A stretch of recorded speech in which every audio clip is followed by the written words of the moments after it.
میں تلاوت کر رہا تھا تو سورہ معارج کی ایک آیت پہ آ کے رک گیا۔ بات انسان کی تخلیق کے بارے میں تھی کہ انسان اصل میں پیدا کیسے ہوا ہے۔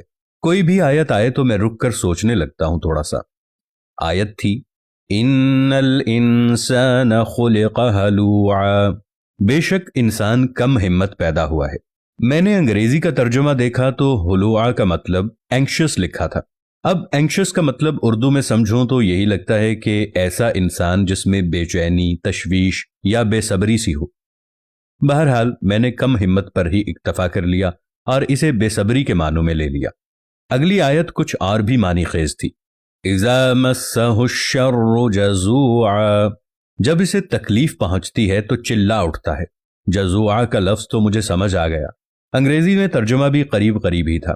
امپیشنٹ مطلب بے چین، یعنی تکلیف پہنچے تو انسان چاہتا ہے بس اب یہ رفع ہو جائے، بس ختم ہو جائے کسی طرح۔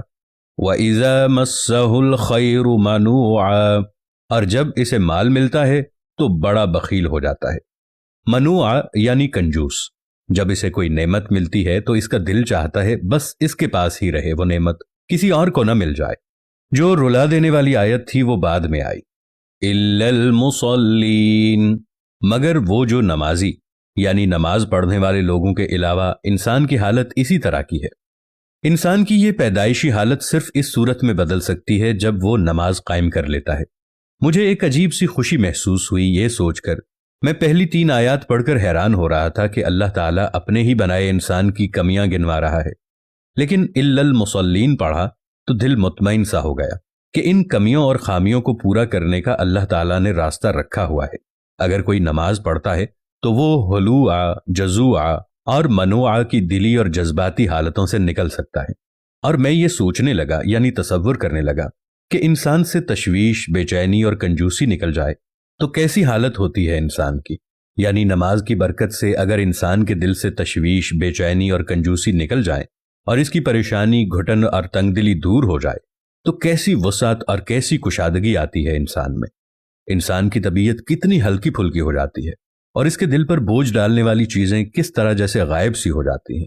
اگر ہمیں معلوم ہو کہ نماز کے کتنے فوائد ہیں دنیاوی اعتبار سے بھی تو ہم دانتوں میں انگلیاں داب لیں۔ نماز سے بہتر ہلکی پھلکی اور مسلسل ورزش کا تصور نہیں کیا جا سکتا۔ فزیو تھراپی کے ماہر کہتے ہیں کہ اس ورزش کا کوئی فائدہ نہیں جس میں تسلسل نہ ہو یا وہ اتنی زیادہ کی جائے کہ جسم بری طرح تھک جائے۔ اللہ رب العزت نے اپنی عبادت کے طور پر وہ عمل عطا کیا ہے جس میں ورزش اور فزیو تھراپی کی غالباً تمام صورتیں بہتر صورت میں پائی جاتی ہیں۔ ایک مومن کی نماز جہاں اسے مکمل روحانی اور جسمانی منافع کا پیکج مہیا کرتی ہے، وہاں منافقوں کی علامات میں ایک علامت ان کی نماز میں سستی و کاہلی بھی بیان کی گئی ہے۔ ارشاد باری تعالی ہے وَإِذَا قَامُوا إِلَى الصَّلَاةِ قَامُوا كُسَالَىٰ، سورۃ النساء۔ اور جب وہ نماز کے لیے کھڑے ہوتے ہیں تو سستی کے ساتھ کھڑے ہوتے ہیں۔ اللہ تعالی ہم سب کو نماز کا پابند بنائے، آمین ثم آمین۔